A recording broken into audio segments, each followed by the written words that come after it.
Diabetes ਸੇ ਸੰਭਾਲ ਦਾ ਰਾਹ class number 3 ਵਿੱਚ ਸਾਰਿਆਂ ਦਾ ਸਵਾਗਤ ਹੈ। ਮੇਰਾ ਨਾਮ ਇੰਦਰਪ੍ਰੀਤ ਹੈ। ਮੈਂ ਡਾਇਬਟੀਜ਼ ਕਲੀਨਿਕ ਵਿੱਚ ਰਜਿਸਟਰਡ ਨਰਸ ਅਤੇ ਸਰਟੀਫਾਈਡ ਡਾਇਬਟੀਜ਼ ਐਜੂਕੇਟਰ ਹਾਂ। ਕਲਾਸ ਨੰਬਰ 3 ਵਿੱਚ ਕੀ ਗੱਲਬਾਤ ਹੋਵੇਗੀ? ਪਿਛਲੇ ਹਫ਼ਤੇ ਬਣਾਏ ਗਏ ਪਲਾਨ ਜਾਂ ਯੋਜਨਾ ਬਾਰੇ, ਤੁਹਾਡੇ ਨੰਬਰਾਂ ਦਾ ਕੀ ਮਤਲਬ ਹੈ ਅਤੇ ਡਾਇਬਟੀਜ਼ ਨਾਲ ਹੋਣ ਵਾਲੀਆਂ ਮੁਸ਼ਕਲਾਂ ਜਾਂ ਚੁਣੌਤੀਆਂ ਬਾਰੇ। ਪਿਛਲੇ ਹਫ਼ਤੇ ਬਣਾਇਆ ਗਿਆ ਪਲਾਨ ਯੋਜਨਾ ਕਿਵੇਂ ਗਈ? ਕੀ ਤੁਹਾਨੂੰ ਕਾਮਯਾਬੀ ਮਿਲੀ? ਜੇ ਹਾਂ, ਬਹੁਤ ਚੰਗਾ। ਆਉਣ ਵਾਲੇ ਸਮੇਂ ਵਿੱਚ ਆਪਣੀ ਯੋਜਨਾ ਜਾਰੀ ਰੱਖੋ ਅਤੇ ਕੋਈ ਹੋਰ ਨਵੀਂ ਚੀਜ਼ ਜੋ ਤੁਸੀਂ ਆਪਣੀ ਸਿਹਤ ਲਈ ਕਰਨਾ ਚਾਹੁੰਦੇ ਹੋ ਨੂੰ ਐਡ ਕਰਦੇ ਜਾਓ। ਪਰ ਜੇਕਰ ਤੁਹਾਡਾ ਪਲਾਨ ਕਾਮਯਾਬ ਨਹੀਂ ਹੋਇਆ ਤਾਂ ਵਿਚਾਰ ਕਰੀਏ ਕਿ ਕੀ ਰੁਕਾਵਟਾਂ ਆਈਆਂ, ਕਿਹੜੀਆਂ ਚੁਣੌਤੀਆਂ ਦਾ ਸਾਹਮਣਾ ਕਰਨਾ ਪਿਆ ਅਤੇ ਇਸ ਦਾ ਕੀ ਹੱਲ ਲੱਭ ਸਕਦੇ ਹਾਂ। ਇੱਕ ਗੱਲ ਧਿਆਨ ਵਿੱਚ ਰੱਖੀ ਜਾਵੇ, ਜਦੋਂ ਵੀ ਅਸੀਂ ਕੋਈ ਨਵੀਂ ਆਦਤ ਬਣਾਉਣਾ ਚਾਹੁੰਦੇ ਹਾਂ ਤਾਂ ਉਸ ਨੂੰ ਟਾਈਮ ਲੱਗਦਾ ਹੈ ਅਤੇ ਕਈ ਵਾਰੀ ਸਾਨੂੰ ਆਪਣਾ ਤਰੀਕਾ ਜਾਂ ਪਲਾਨ ਬਦਲਣਾ ਪੈ ਸਕਦਾ ਹੈ। ਤੁਹਾਡੇ ਨੰਬਰ ABC-K ਦਾ ਕੀ ਮਤਲਬ ਹੈ? A. A1C, B. blood pressure, C. cholesterol, K. kidney function ਜਾਂ ਗੁਰਦਿਆਂ ਦਾ ਕੰਮ। ਇਹਨਾਂ ਸਾਰਿਆਂ ਨੰਬਰਾਂ ਬਾਰੇ ਜਾਣਕਾਰੀ ਰੱਖਦੇ ਹੋਏ ਆਉਣ ਵਾਲੇ ਸਮੇਂ ਵਿੱਚ ਡਾਇਬਟੀਜ਼ ਸੰਬੰਧੀ ਮੁਸ਼ਕਲਾਂ ਨੂੰ ਰੋਕ ਸਕਦੇ ਹਾਂ ਜਾਂ ਹੌਲੀ ਕਰ ਸਕਦੇ ਹਾਂ। ਹੀਮੋਗਲੋਬਿਨ A1C ਲੈਬੋਰੇਟਰੀ ਵਿੱਚ 3 ਮਹੀਨੇ ਬਾਅਦ ਕਰਵਾਇਆ ਜਾਂਦਾ ਡਾਇਬਟੀਜ਼ ਦਾ ਐਵਰੇਜ ਬਲੱਡ ਸ਼ੂਗਰ ਟੈਸਟ ਹੈ। ਇਸ ਦਾ ਨਤੀਜਾ ਪ੍ਰਤੀਸ਼ਤ ਮਾਤਰਾ ਵਿੱਚ ਦਰਸਾਇਆ ਜਾਂਦਾ ਹੈ। ਇਸ ਨਾਲ ਪਿਛਲੇ 3 ਮਹੀਨੇ ਦੀ ਬਲੱਡ ਸ਼ੂਗਰ ਦੀ ਔਸਤ ਐਵਰੇਜ ਦਾ ਅੰਦਾਜ਼ਾ ਲੱਗਦਾ ਹੈ। 7% ਤੋਂ ਥੱਲੇ A1C ਨੂੰ ਸਿਹਤਮੰਦ ਮੰਨਦੇ ਹਾਂ। ਇਹ ਨੰਬਰ ਘਰੇ ਕੀਤੇ ਜਾਂਦੇ ਬਲੱਡ ਸ਼ੂਗਰ ਟੈਸਟ ਨਾਲੋਂ ਵੱਖਰਾ ਹੁੰਦਾ ਹੈ। ਘਰੇ ਮਸ਼ੀਨ ਨਾਲ ਕੀਤੀ ਬਲੱਡ ਸ਼ੂਗਰ ਟੈਸਟ ਸਾਨੂੰ ਸਿਰਫ ਉਸ ਟਾਈਮ ਦੀ ਸ਼ੂਗਰ ਬਾਰੇ ਜਾਣਕਾਰੀ ਦੱਸਦੀ ਹੈ ਜਿਸ ਨੂੰ ਮਿਲੀਮੋਲ ਪਰ ਲੀਟਰ ਵਿੱਚ ਨਾਪਦੇ ਹਾਂ। A1C ਦਾ ਅੰਦਾਜ਼ਾ ਖੂਨ ਵਿਚਲੇ ਲਾਲ ਬਲੱਡ ਸੈੱਲਾਂ ਤੇ ਲੱਗੀ ਸ਼ੂਗਰ ਨਾਲ ਲਾਇਆ ਜਾਂਦਾ ਹੈ। ਲਾਲ ਸੈੱਲ ਦੀ ਲਾਈਫ ਸਾਈਕਲ ਉਮਰ 90 ਦਿਨ ਜਾਂ 3 ਮਹੀਨੇ ਹੁੰਦੀ ਹੈ। ਬਲੱਡ ਸ਼ੂਗਰ ਜੋ ਖੂਨ ਦੀਆਂ ਨਾੜੀਆਂ ਵਿੱਚ ਘੁੰਮ ਰਹੀ ਹੁੰਦੀ ਹੈ, ਹੌਲੀ-ਹੌਲੀ ਇਹਨਾਂ ਸੈੱਲਾਂ ਨੂੰ ਚਿੰਬੜਨ ਲੱਗਦੀ ਹੈ। 3 ਮਹੀਨੇ ਬਾਅਦ ਸੈਂਪਲ ਕੱਢ ਕੇ ਸੈੱਲਾਂ ਤੇ ਚੁੰਬੜੀ ਹੋਈ ਸ਼ੂਗਰ ਨੂੰ ਦੇਖ ਕੇ A1C ਦੇ ਨਤੀਜੇ ਦਾ ਨਿਰਭਰ ਕਰਦੇ ਹਾਂ। ਜੇਕਰ ਪਿਛਲੇ 3 ਮਹੀਨੇ ਵਿਅਕਤੀ ਦੀ ਸ਼ੂਗਰ ਖਾਣ ਤੋਂ ਪਹਿਲਾਂ ਅਤੇ ਬਾਅਦ ਚੈੱਕ ਕੀਤੀ ਗਈ ਸ਼ੂਗਰ ਦੀ ਔਸਤ 8.6 ਮਿਲੀਮੋਲ ਪਰ ਲੀਟਰ ਦੇ ਤਕਰੀਬ ਚੱਲ ਰਹੀ ਹੈ ਤਾਂ A1C ਦਾ ਨਤੀਜਾ 7% ਦੇ ਨੇੜੇ ਆਵੇਗਾ। ਇਸੇ ਤਰੀਕੇ ਨਾਲ ਜੇ ਮੀਟਰ ਤੇ ਸ਼ੂਗਰ ਵੱਧ ਆ ਰਹੀ ਹੈ ਤਾਂ 3 ਮਹੀਨੇ ਬਾਅਦ A1C 7% ਤੋਂ ਉੱਪਰ ਆਵੇਗਾ। ਸਲਾਈਡ ਤੇ ਬਣੇ ਚਾਰਟ ਵਿੱਚ ਲਾਲ ਅਤੇ ਹਰੇ ਰੰਗ ਨਾਲ A1C ਦਾ ਖੂਨ ਦੀਆਂ ਨਾੜੀਆਂ ਤੇ ਅਸਰ ਦਰਸਾਇਆ ਗਿਆ ਹੈ। 7 ਤੋਂ ਉੱਪਰ ਨੰਬਰ ਲਾਲ ਰੰਗ ਵਿੱਚ, ਜਿਸ ਦਾ ਮਤਲਬ ਖੂਨ ਦੀਆਂ ਨਾੜੀਆਂ ਨੂੰ ਸ਼ੂਗਰ ਨਾਲ ਅੰਦਰੂਨੀ ਨੁਕਸਾਨ ਹੋ ਰਿਹਾ ਹੈ। 7% ਤੋਂ ਥੱਲੇ ਨੰਬਰ ਹਰੇ ਰੰਗ ਵਿੱਚ, ਜੋ ਕਿ ਨਾੜੀਆਂ ਲਈ ਸਿਹਤਮੰਦ ਚੰਗਾ ਹੁੰਦਾ ਹੈ। ਬਲੱਡ ਪ੍ਰੈਸ਼ਰ ਖੂਨ ਦੀਆਂ ਨਾੜੀਆਂ ਵਿੱਚ ਪੈ ਰਹੇ ਖੂਨ ਦੇ ਦਬਾਅ ਨੂੰ ਬਲੱਡ ਪ੍ਰੈਸ਼ਰ ਕਿਹਾ ਜਾਂਦਾ ਹੈ। 130/80 ਤੋਂ ਥੱਲੇ ਨੰਬਰਾਂ ਨੂੰ ਸਿਹਤਮੰਦ ਬਲੱਡ ਪ੍ਰੈਸ਼ਰ ਮੰਨਿਆ ਜਾਂਦਾ ਹੈ। ਵਧਿਆ ਬਲੱਡ ਪ੍ਰੈਸ਼ਰ ਸਟ੍ਰੋਕ, ਦਿਲ ਦੀ ਬਿਮਾਰੀ, ਗੁਰਦਿਆਂ ਨੂੰ ਨੁਕਸਾਨ ਦਾ ਕਾਰਨ ਬਣਦਾ ਹੈ। ਆਪਣੇ ਬਲੱਡ ਪ੍ਰੈਸ਼ਰ ਦਾ ਧਿਆਨ ਰੱਖੋ। ਜੇਕਰ ਤੁਹਾਡਾ ਬਲੱਡ ਪ੍ਰੈਸ਼ਰ ਹਮੇਸ਼ਾ 130/80 ਤੋਂ ਉੱਪਰ ਆਉਂਦਾ ਹੈ ਤਾਂ ਡਾਕਟਰ ਨਾਲ ਸਲਾਹ ਕਰੋ। ਕੋਲੇਸਟ੍ਰੋਲ ਖੂਨ ਦੀਆਂ ਨਾੜੀਆਂ ਵਿੱਚ ਜੰਮਣ ਵਾਲਾ ਮੋਮ ਵਰਗਾ ਚਰਬੀ ਪਦਾਰਥ। ਨਾੜੀਆਂ ਵਿੱਚ ਕੋਲੇਸਟ੍ਰੋਲ ਜੰਮਣ ਦੇ ਕਾਰਨ ਖੂਨ ਦੇ ਵਹਾਅ ਵਿੱਚ ਰੁਕਾਵਟ ਆਉਂਦੀ ਹੈ, ਜਿਸ ਕਾਰਨ ਡਾਇਬਟੀਜ਼ ਨਾਲ ਹੋਣ ਵਾਲੀਆਂ ਮੁਸ਼ਕਲਾਂ ਵਿੱਚ ਵਾਧਾ ਹੁੰਦਾ ਹੈ। ਆਮ ਤੌਰ 'ਤੇ ਕੋਲੇਸਟ੍ਰੋਲ ਨੂੰ 2 ਕਿਸਮਾਂ ਵਿੱਚ ਵੰਡਿਆ ਜਾਂਦਾ ਹੈ।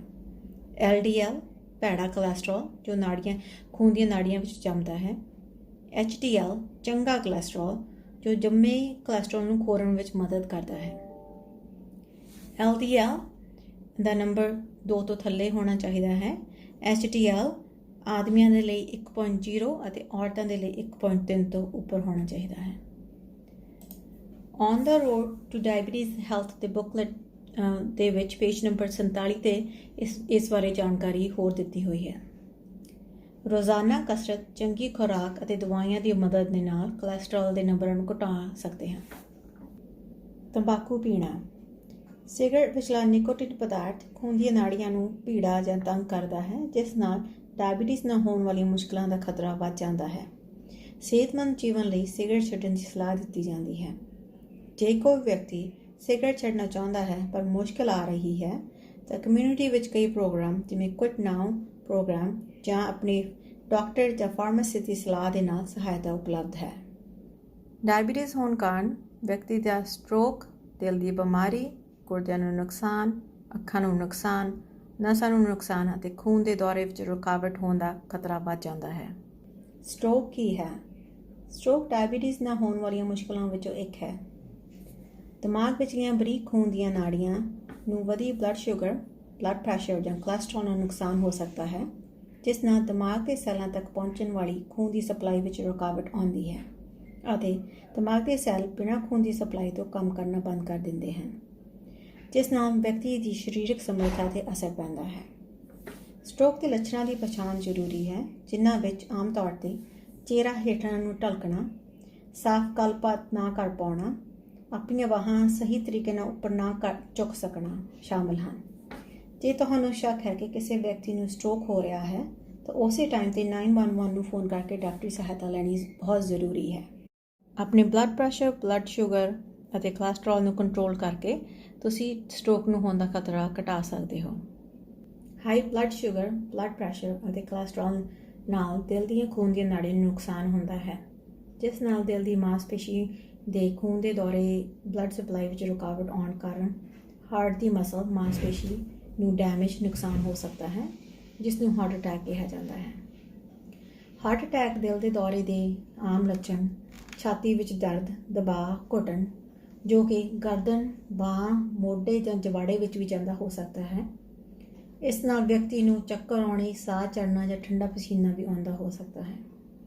ਜੇ ਤੁਹਾਨੂੰ ਇਸ ਤਰ੍ਹਾਂ ਮਹਿਸੂਸ ਹੋ ਰਿਹਾ ਹੈ ਤਾਂ ਰੁਕ ਜਾਓ, ਆਰਾਮ ਕਰੋ ਅਤੇ ਦੇਖੋ ਕਿ ਇਹ ਲੱਛਣ ਵਿਗੜ ਰਹੇ ਹਨ ਜਾਂ ਗੰਭੀਰ ਹੋ ਰਹੇ ਹਨ ਤਾਂ 911 ਨੂੰ ਫੋਨ ਕਰਕੇ ਸਹਾਇਤਾ ਲਓ।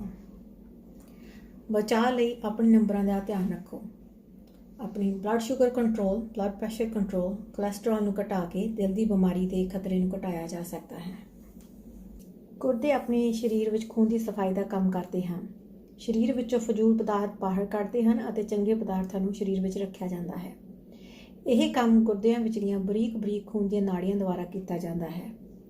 ਜੇ ਇਹਨਾਂ ਖੂਨ ਦੀਆਂ ਨਾੜੀਆਂ ਨੂੰ ਵਧੀ ਬਲੱਡ ਪ੍ਰੈਸ਼ਰ, ਵਧੀ ਬਲੱਡ ਸ਼ੂਗਰ ਜਾਂ ਕੋਲੈਸਟਰੋਲ ਨਾਲ ਨੁਕਸਾਨ ਹੋ ਜਾਵੇ ਤਾਂ ਗੁਰਦਿਆਂ ਦੀ ਕੰਮ ਕਰਨ ਦੀ ਸਮਰੱਥਾ 'ਤੇ ਅਸਰ ਪੈਂਦਾ ਹੈ।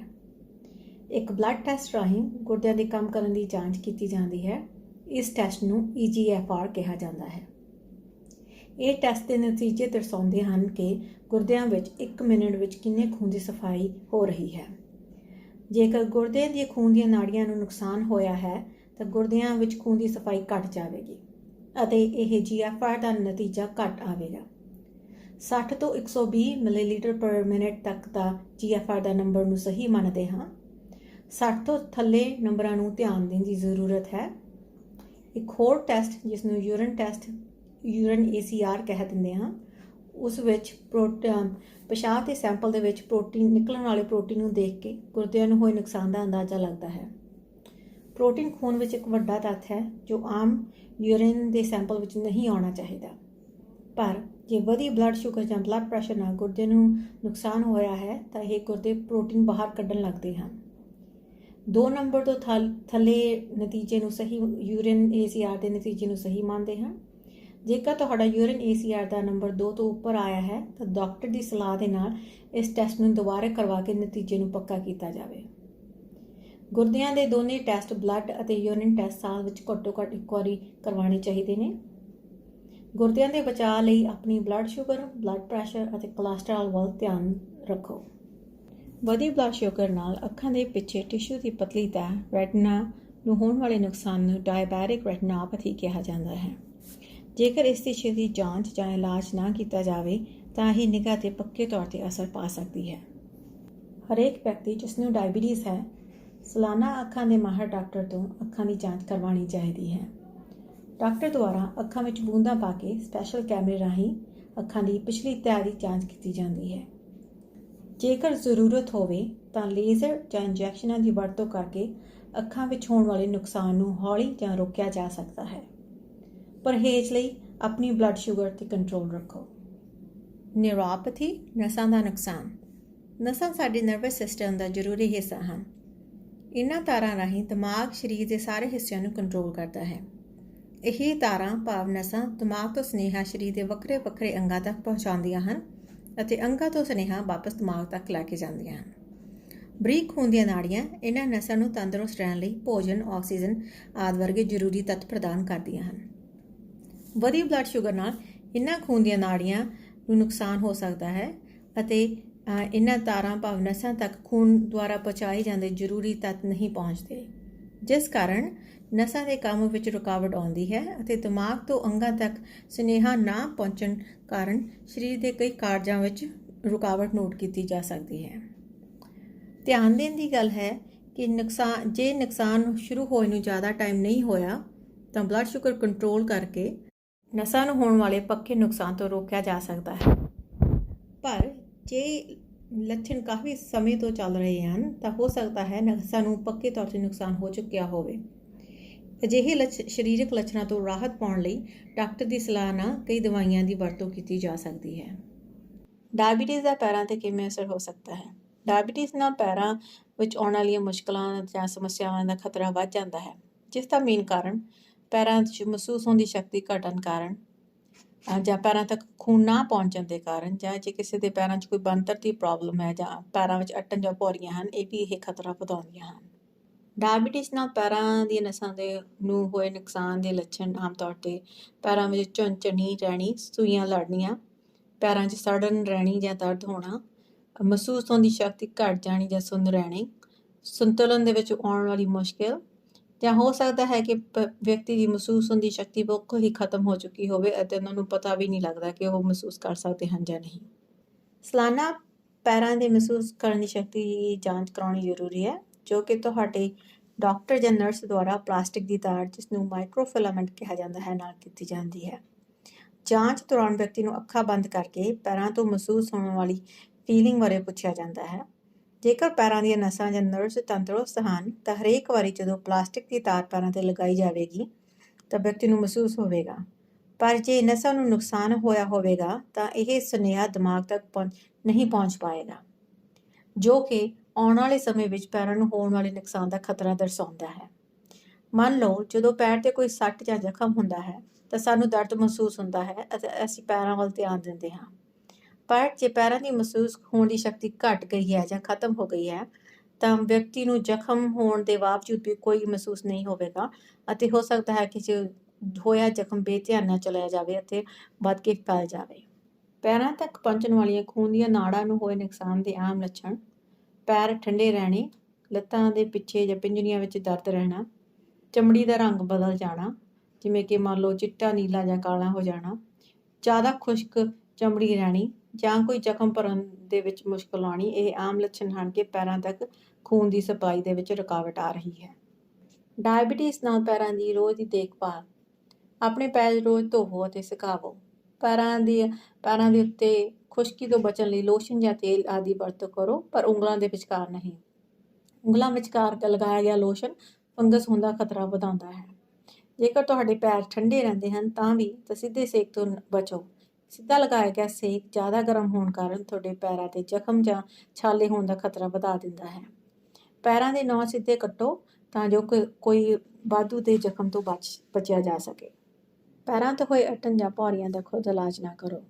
ਆਪਣੀ ਫਾਰਮੇਸੀ ਜਾਂ ਡਾਕਟਰ ਦੀ ਸਲਾਹ ਦੇ ਨਾਲ ਇਸ ਦਾ ਇਲਾਜ ਕਰਵਾਇਆ ਜਾਵੇ। ਪੈਰ ਨੰਗੇ ਅੰਦਰ ਜਾਂ ਬਾਹਰ ਨਹੀਂ ਰੱਖਣੇ ਚਾਹੀਦੇ। ਨੰਗੇ ਪੈਰਾਂ 'ਤੇ ਹੋਣ ਵਾਲੇ ਜ਼ਖਮ ਦਾ ਖਤਰਾ ਵਧਾਉਂਦੇ ਹਨ। ਜੁੱਤੀਆਂ ਤੁਹਾਡੀਆਂ ਆਰਾਮਦਾਇਕ ਹੋਣੀਆਂ ਚਾਹੀਦੀਆਂ ਹਨ, ਨਾ ਹੀ ਜ਼ਿਆਦਾ ਟਾਈਟ ਅਤੇ ਨਾ ਹੀ ਜ਼ਿਆਦਾ ਖੁੱਲ੍ਹੀਆਂ। ਜੁਰਾਬਾਂ ਦੀ ਚੋਣ ਕਰਨ ਵੇਲੇ ਧਿਆਨ ਰੱਖੋ ਕਿ ਇਹ ਕਾਟਨ ਦੀਆਂ ਹੋਣ ਜੋ ਪਸੀਨਾ ਸੋਖਦੀਆਂ ਹਨ ਅਤੇ ਜੁਰਾਬਾਂ ਦਾ ਉੱਪਰਲਾ ਹਿੱਸਾ ਟਾਈਟ ਨਾ ਹੋਵੇ। ਉੱਪਰੋਂ ਟਾਈਟ ਜੁਰਾਬਾਂ ਨਾਲ ਪੈਰਾਂ ਤੱਕ ਖੂਨ ਪਹੁੰਚਣ ਵਿੱਚ ਰੁਕਾਵਟ ਆ ਸਕਦੀ ਹੈ। ਛੇਤੀ ਜਾਂਚ ਲਈ ਆਪਣੇ ਪੈਰਾਂ 'ਤੇ ਰੋਜ਼ ਨਿਗਾਹ ਮਾਰੋ। ਮੰਜੇ ਜਾਂ ਕੁਰਸੀ 'ਤੇ ਬੈਠ ਕੇ ਪੈਰਾਂ ਦੀ ਤਲੀ 'ਤੇ ਨਿਗਾਹ ਮਾਰੀ ਜਾਵੇ। ਜੇਕਰ ਵਿਅਕਤੀ ਨੂੰ ਲੱਤ ਮੋੜਨੇ ਵਿੱਚ ਮੁਸ਼ਕਲ ਆਉਂਦੀ ਹੈ ਤਾਂ ਹੱਥ ਵਿੱਚ ਫੜਨ ਵਾਲੇ ਛੋਟੇ ਸ਼ੀਸ਼ੇ ਦੀ ਮਦਦ ਨਾਲ ਪੈਰਾਂ ਦੇ ਥੱਲੇ ਦੇਖਿਆ ਜਾ ਸਕਦਾ ਹੈ। ਪੈਰਾਂ ਤੋਂ ਹੋਇਆ ਕੋਈ ਵੀ ਜ਼ਖਮ 2 ਜਾਂ 3 ਦਿਨਾਂ ਵਿੱਚ ਭਰਨਾ ਸ਼ੁਰੂ ਹੋ ਜਾਣਾ ਚਾਹੀਦਾ ਹੈ। ਪਰ ਜੇ ਉਹ ਜ਼ਖਮ ਦੇ ਵਿੱਚ ਲਾਲੀ ਪੈਣ ਲੱਗੀ ਹੈ, ਸੋਜ ਨੋਟ ਕਰ ਰਹੇ ਹੋ ਜਾਂ ਬਾਕੀ ਪੈਰ ਦੇ ਮੁਕਾਬਲੇ ਉਹ ਇਲਾਕਾ ਜ਼ਿਆਦਾ ਗਰਮ ਲੱਗ ਰਿਹਾ ਹੈ ਅਤੇ ਕੋਈ ਤਰਲ ਪਦਾਰਥ ਨਿਕਲ ਰਿਹਾ ਹੈ, ਇਹ ਇਨਫੈਕਸ਼ਨ ਦੇ ਸਾਈਨ ਹਨ। ਇਸ ਜ਼ਖਮ ਵੱਲ ਜ਼ਿਆਦਾ ਧਿਆਨ ਦਿੱਤਾ ਜਾਵੇ। ਜੇਕਰ ਤੁਹਾਡੇ ਜ਼ਖਮ ਦੇ ਵਿੱਚ ਤੁਹਾਨੂੰ ਇਨਫੈਕਸ਼ਨ ਦੇ ਸਾਈਨ ਲੱਗ ਰਹੇ ਹਨ ਅਤੇ 2-3 ਦਿਨਾਂ ਵਿੱਚ ਭਰਨਾ ਸ਼ੁਰੂ ਨਹੀਂ ਹੋਇਆ ਤਾਂ ਡਾਕਟਰ ਨੂੰ ਦੇਖੋ ਅਤੇ ਡਾਕਟਰ ਦੀ ਸਲਾਹ ਦੇ ਅਨੁਸਾਰ ਇਸ ਦਾ ਇਲਾਜ ਕਰੋ। ਅਖੀਰ ਵਿੱਚ ਤਿੰਨੇ ਕਲਾਸਾਂ ਦਾ ਸੰਖੇਪ।